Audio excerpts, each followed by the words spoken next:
Hello friends, welcome to SSC coaching centre. दोस्तों, आज के वीडियो में गणित के महत्वपूर्ण प्रश्न हैं जो बार बार एग्जाम में आते हैं। ठीक है, मैं आपके लिए वही क्वेश्चन करा रहा हूं जो एग्जाम में आए हुए हैं और आने की संभावना भी है।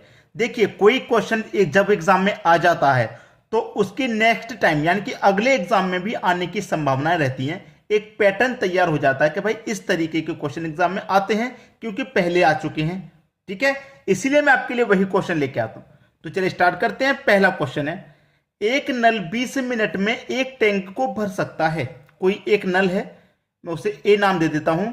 ये 20 मिनट में टैंक को भर सकता है। एक रिसाव है इसमें जो कि 60 मिनट में टैंक को खाली कर सकता है। देखिए, एक रिसाव है, रिसाव यानी कि दूसरा नल मान लीजिए उसे। ये तो भरने वाला है और ये बी खाली करने वाला है, इसलिए माइनस ले लेते हैं। ये कितने समय में खाली कर रहा है? 60 मिनट में खाली कर रहा है। लेकिन अभी तक आपको ये नहीं पता कि टैंक कितना बड़ा है, कितने लीटर का है, ये नहीं पता। कैसे पता चलेगा? जब आप इन दोनों का एलसीएम ले लेंगे। तो 20 का और 60 का एलसीएम कितना हो जाएगा? 60। 20 से कटा दो 60 को 3 बार में और 60 से कटा दो 60 को 1 बार में जाएगा। इसका मतलब क्या है? जो नल है आपका वो 20 मिनट में टैंक को भर रहा था। जो नल है 20 मिनट में भर रहा था, तो वो 1 मिनट में कितना भरेगा? 3 लीटर भरेगा। तभी तो 20 मिनट में 7 लीटर भरेगा। और ये 1 मिनट में 1 लीटर खाली करेगा, तभी तो 60 मिनट में 60 लीटर खाली करेगा। अब कह रहा है कि दोनों नल एक साथ खोल दिए जाएं तो टैंक कितनी देर में भर जाएगा? दोनों नलों को एक साथ खोल दो, ये 1 मिनट में 3 भरेगा, ये 1 मिनट में खाली कर देगा, तो 1 मिनट में 2 ही तो भरा गया। ये 3 भरेगा, साथ के साथ में 1 लीटर खाली हो जाएगा, तो 1 मिनट में 2 ही तो भरा गया। और भरना कितना है? 60 लीटर, क्योंकि टैंक 60 लीटर का है। तो 1 मिनट में भरा जाएगा 2, तो 60 कितने मिनट में भर जाएगा भैया? 30 मिनट में भर जाएगा 60 लीटर। हो गया आपके प्रश्न का सही जवाब 30 मिनट, सी ऑप्शन। सभी को समझ में आ गया? चलिए अब देखेंगे अगला क्वेश्चन। अगला क्वेश्चन है, पी और क्यू की आय का अनुपात 3:4 है तथा उनके व्यय का अनुपात 2:3 है। यदि इनमें से प्रत्येक 6,000 रुपए की बचत करता है तो पी की आय क्या है? अच्छा क्वेश्चन है। देखिए, पी और क्यू दो व्यक्ति हैं, पी और क्यू। इनकी आय का अनुपात है 3:4। किसका अनुपात है भाई? ये अनुपात है आय का। मैं यहां लिख देता हूं आय। फिर कह रहा है कि उनके व्यय का अनुपात, व्यय का कितना है? व्यय का अनुपात है 2:3। किसका? व्यय का अनुपात है 2:3। व्यय का मतलब क्या होता है? खर्च। ठीक है, खर्च होता है व्यय का मतलब। अब मैं आपको समझा देता हूं। देखिए, जैसे कि आय, आय आपने कमाई 1,000 रुपए। आय है आपकी 1,000 रुपए। मान लीजिए आपने 1,000 रुपए कमाए। ठीक है, उसमें से आपने बचत कर ली, उसमें से आपने बचत कर ली 200 रुपए की। 1,000 रुपए कमाए, बचत कर लिए 200 रुपए, तो इसका मतलब खर्च कितने हो गए भाई? खर्च आपने 800 रुपए कर लिए कि नहीं? 1,000 रुपए कमाए, 200 रुपए ही बचा पाए, तो 800 रुपए इसका मतलब खर्च हो गया। तो खर्च किसने के बराबर होता है? आय माइनस बचत के बराबर पूरा खर्च होता है। ठीक है, अब वही कंडीशन यहां फॉलो होगी। उसने कहा यदि इनमें से प्रत्येक 6,000 रुपए की बचत कर रहा है। देखिए, आय कितनी है? पी की आय 3, क्यू की आय 4। खर्च कितना हो गया? 2:3 का। देखना, याद रखना, खर्च कितना हो गया? 2:3 का। याद रखें कि यहां पे देखिए 3 है, यहां 2 है। याद रखें कि यहां पे 3 अनुपात है पी का और ये खर्च का अनुपात है। यानी कि पी ने 3 रुपया कमाया और 2 रुपया खर्च कर दिया, तो 1 रुपया ही तो बचा पाया। क्यू ने 4 रुपये कमाए, 3 रुपये खर्च किए, तो 1 रुपये ही तो बचा पाए। तो अनुपात में कितनी बचत कर रहे हैं? वो 1 अनुपात की। और रुपए में कितने की बचत कर रहे हैं? वो 6,000 रुपए की। ठीक है, 1 अनुपात बराबर 6,000 के। तो पूछा क्या है कि पी की आय क्या है? तो पी की आय का अनुपात कितना है भैया? 3। जब 1 अनुपात बराबर 6,000 तो 3 अनुपात बराबर कितना? 18,000। ये हो गया आपका आंसर 18,000। सी ऑप्शन बिल्कुल सही। सबको समझ में आ गया? अब देखते हैं अगला क्वेश्चन। अगला क्वेश्चन है, एच तथा डब्ल्यू की मासिक आय का अनुपात 4:3 है। एच और डब्ल्यू इनकी आय का अनुपात है 4:3। किसकी? आय का अनुपात है, ये आय का। ठीक है, और उनके खर्च का अनुपात है 3:2। 3:2 ये खर्च का अनुपात है, ठीक है, खर्च का। अब देखिएगा, प्रत्येक 600 रुपये प्रति माह बचत करता है, अनुपात में 4 रुपये कमाए, आय कितनी है 4, और खर्च कितने हो गए 3, तो बचाया कितना, 1 अनुपात बचाया। 3 कमाया, 2 खर्च कर दिया तो 1 बचाया, तो अनुपात में बचत हो रही है 1 की, और रुपए में कितनी बचत हो रही है 600 की, तो 1 अनुपात बराबर 600। पूछा क्या है, डब्ल्यू की आय कितनी है, डब्ल्यू की आय का अनुपात 3 है। जब 1 अनुपात बराबर 600 तो 3 अनुपात बराबर 1800। बस प्रश्न खत्म, 18,000 नहीं 1800, यानी कि 1800 का सही जवाब हो गया सी ऑप्शन, बिल्कुल सही। सभी को समझ में आ गया होगा, कोई दिक्कत नहीं किसी को भी। अब देखेंगे अगला क्वेश्चन। अगला प्रश्न है, ए तथा बी की आय 5:3 के अनुपात में है। देखना, ए और बी की क्या आय कितना है, 5:3 के अनुपात में है इनकी आय। ये मैंने इनकी आय लिख ली। फिर बोला A B C, A B और सी ये 3 व्यक्ति हैं आपके पास, किस अनुपात में है, 8:5:2 के अनुपात में है। बोला है कि सी 2,000 रुपये खर्च करता है। सी कितना खर्च कर रहा है भैया, 2,000 रुपये। सी कितना खर्च कर रहा है, 2,000 रुपये खर्च कर रहा है। सी अनुपात में कितना खर्च कर रहा है, 2 रुपए में कर रहा है 2,000। 2 अनुपात की वैल्यू 2,000 है, तो 1 अनुपात की वैल्यू कितनी हो जाएगी, 1,000। 1 अनुपात की वैल्यू 1,000, 2 अनुपात की 2,000, 5 अनुपात की 5,000 हो जाएगी, और 8 अनुपात की 8,000 हो जाएगी। ये किसका है, खर्च का अनुपात है। यानी कि ए 8,000 रुपये खर्च कर रहा है, बी 5,000 और सी 2,000 रुपये खर्च कर रहा है, ठीक है। फिर बोला है कि बी 700 रुपये बचाता है। देखिए मैं आपको एक चीज बता देता हूं कि जो आय होती है हमारी, आय वो कितने के बराबर होती है, खर्च प्लस बचत।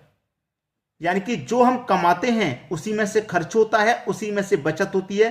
तो जो आय होती है हमारी, खर्च और बचत दोनों को जोड़ के होती है आय, ठीक है। अब देखिए, हमसे बोला कि बी हमारा 700 रुपये बचा रहा है। बी खर्च कितना कर रहा है, 5,000, और 700 रुपये बचा भी रहा है, तो दोनों को जोड़ देंगे। खर्च और बचत दोनों को जोड़ेंगे तो आय हो जाएगा, हो जाएगा कि नहीं। खर्च प्लस बचत आय के बराबर होता है। तो मैं बी का खर्च और बचत दोनों जोड़ूंगा, तो बी का बचत और खर्च कितना हो जाएगा, 5,000 और 700 5700 हो जाएगा। जबकि बी की आय अनुपात में कितनी है, 3, और यहां रुपए में कितनी है, 5700। तो 3 अनुपात की वैल्यू 5700 है, तो 1 अनुपात की वैल्यू कितनी हो जाएगी, 1 अनुपात की वैल्यू कितनी हो जाएगी, 1900। 1 अनुपात की वैल्यू 1900 हो गई, ठीक है। 1 अनुपात की वैल्यू 1900, तो 5 अनुपात की वैल्यू कितनी है, 19 पंजे 95, यानी कि 9500, ठीक है, 9500 हो गई। अब आपसे पूछा क्या कि ए की बचत कितनी है। देखिए, ए ने कमाया 9500, 9,500 रुपए ए ने कमाया। ए की आय 9,500 है, और ए खर्च कर रहा है 8,000। 9500 कमाएगा, 8,000 खर्च करेगा, तो बचत कितनी करेगा भाई, 1,500 की करेगा कि नहीं। पहला ऑप्शन सही हो गया आपका, क्लियर हुआ। अब देखते हैं अगला क्वेश्चन। अगला क्वेश्चन है, अमित तथा सुमित की वार्षिक आय 3:2 के अनुपात में। 2 व्यक्ति हैं, अमित और सुमित, दोनों की आय 3 और 2 के अनुपात में है। मैं इसे 3x कह दूं, इसे 2x कह दूं, तो क्या इसके मान में कोई परिवर्तन आएगा, कोई परिवर्तन नहीं आएगा। फिर कह रहा है उनका खर्च का अनुपात है 5:3। ये तो हो गया भैया इनका आय, और ये दे रखा है खर्च का अनुपात, ठीक है, ये खर्च का अनुपात है। उनके प्रत्येक वर्ष की बचत 1,000 रुपए है। प्रत्येक वर्ष की बचत 1,000 रुपए हो, तो अमित की वार्षिक आय कितनी है, अमित की वार्षिक आय पूछ रहा है कितनी है, ठीक है। देखिए यहां पे प्रश्न सीधा सीधा है, अनुपात का मतलब बटा भी होता है, आप अच्छे जानते हैं। तो मैं इसे क्या लिखूंगा, 3x। ये 3x अनुपात का मतलब बटा होता है, तो बटे में 2x आ जाएगा, ठीक है। बचत कितनी है भैया, 1,000 की बचत है, तो माइनस कर देंगे 1,000 को, 1,000 को माइनस कर देंगे। क्यों माइनस कर देंगे भाई, ये आय है, आय में से माइनस कर देंगे बचत को, ठीक है। आय में से माइनस कर देंगे किसको, बचत को, तो क्या बचेगा, वो खर्च की तो होता है। अब देखिए यहां पे से भी 1,000 माइनस कर दो, इक्वल टू बाद में रेशियो कितना हो जाता है, 5:3। 5 अनुपात का मतलब 5/3 हो जाएगा, ये 5/3, ठीक है। बस क्रॉस मल्टीप्लाई कर लो, खत्म हो गया प्रश्न, अब कुछ नहीं है। 3 का मल्टीप्लाई 3 से करो 9x, माइनस 3 का मल्टीप्लाई 3 से करो 3,000, माइनस 2x का मल्टीप्लाई 5 से करो 10x, माइनस 1000 का मूल्य 5 से करो तो 5000। खत्म हो गया प्रश्न। अब कुछ भी नहीं है भाई प्रश्न में। ये 9x इधर देखिए, ये क्या है आपका, ये प्लस का 9x इधर जाके माइनस का 9x हो जाएगा। ठीक है भाई, ये इक्वल में तो है, पहले हमने ये गुना कर लिया, अब इधर करेंगे तो ये इक्वल हो जाएगा। अब ये 9x इधर आके प्लस का इधर आके माइनस का 9x, तो 10 में से 9x चला जाएगा तो केवल x बचेगा। ठीक है, अब ये माइनस का 5000 इधर आके प्लस का 5000, तो प्लस के 5000 में से माइनस के 3000 कर देंगे तो क्या बचेगा 2000। 5000 में 3 गया, 2000 बचा। खत्म प्रश्न। x की वैल्यू कितनी आ गई, 2000 आ गई। यही तो फाइंड करना था, x की वैल्यू। अब कुछ भी पूछ ले बता देंगे आप। आपसे पूछा कि अमित की वार्षिक आय कितनी है, अमित की आय का रेशो कितना है 3, x की वैल्यू 2000 है तो 2 का गुना कर दो 3 से, 2 त्रिका 6000 हो जाएगी। खत्म प्रश्न। 6000 यानी कि डी ऑप्शन सही हो गया। अब देखते हैं अगला क्वेश्चन। अगला क्वेश्चन है, दो संख्याओं का अनुपात 1.1/2 अनुपात 2.2/3 है। यदि इनमें से प्रत्येक को 15 बढ़ा दिया जाए तो इनका अनुपात 1.2/3 अनुपात 2.1/2 हो जाता है। तो इन संख्याओं में सबसे बड़ी संख्या कौन सी है। ऐसे प्रश्नों में गलती करते हैं स्टूडेंट बहुत। आज के बाद गलती नहीं करनी। दो संख्या है ना, तरीका सीख लीजिए। मैं आपको तरीका बता रहा हूं इस प्रश्न का। बहुत सारे बच्चे गलती करते हैं। पहले इसको सॉल्व कर लेने आपको। 2 1 कम 2, 2 में 1 जोड़ा 3/2। इधर लिख लो भैया 3/2। ठीक है, अब 3 दूनी 6, 6 में 2 जोड़ा 8, 8/3 कितना हो गया 8/3 हो गया। 3 का गुना करो 3 में तो कितना हो जाएगा 9। 2 का गुना करो 3 में, भाई देखिए 3 दूने का 6, 6 में 2 जोड़ा 8/3, ये सॉरी 8/3 है। तो 3 त्रिक का 9 और 8 दूने का 16, यहां कितना आ जाएगा 16। अब मैं इसे 9x लिख दूं, इसे 16x लिख दूं तो क्या इसके मान में कोई परिवर्तन आएगा, कोई परिवर्तन नहीं आएगा। अब आगे हमें एक और अनुपात दे रखा है, इसको भी सॉल्व करेंगे। 3 1 कम 3, 3 में 2 जोड़ा 5/3, 5/3 अनुपात 2 दूने का 4, 4 में जोड़ो 5/2, 5/2 करो क्रॉस गुना। 5 दूने का 10, 3 5 15, 5 से कटा दो 2 बार में, 5 से कटा दो 3 बार में, तो 2:3 आ गया। तो यहां लिख दो आप कितना 2:3। अब प्रश्न समाप्त हो गया, समझ लीजिए। अब तो जो कठिनाई थी खत्म हो गई। आप अनुपात का मतलब जानते हैं, बटा भी होता है, तो आप लिखेंगे 9x। ठीक है, अनुपात का मतलब बटा यानी कि 16x। क्या कह रहा है आपसे कि 15 बढ़ा दिया जाए, 15 बढ़ाने की बात कर रहा है। 15 बढ़ा दो, 15 बढ़ा दो। जब बढ़ा देंगे तो अनुपात कितना हो जाता है 2:3 हो जाता है। 2:3 हो जाता है ना, तो इसका मतलब 2/3। बस कैंची वाला गुना। 9 त्रिक का 27 यानी कि 27x प्लस 15 त्रिक का 45 बराबर 16 दूने का 32, 32x प्लस 15 दूने का 30। खत्म करो प्रश्न को। अब कुछ नहीं है भाई, अब कुछ नहीं है। ये 27x इधर आके माइनस हो जाएगा, कितना बचेगा भाई 32 में से 27 माइनस हो गया, 27 माइनस हो गया 32 में से, तो 5 ही तो बचेगा, 5 बचेगा। ठीक है, 5x। अब ये प्लस का 30 इधर आके माइनस का, तो 45 में से 3 गया तो 15। अब 5 से कटा दो 15 को तो 3 बार में जाएगा, यानी कि x की वैल्यू आ गई 3।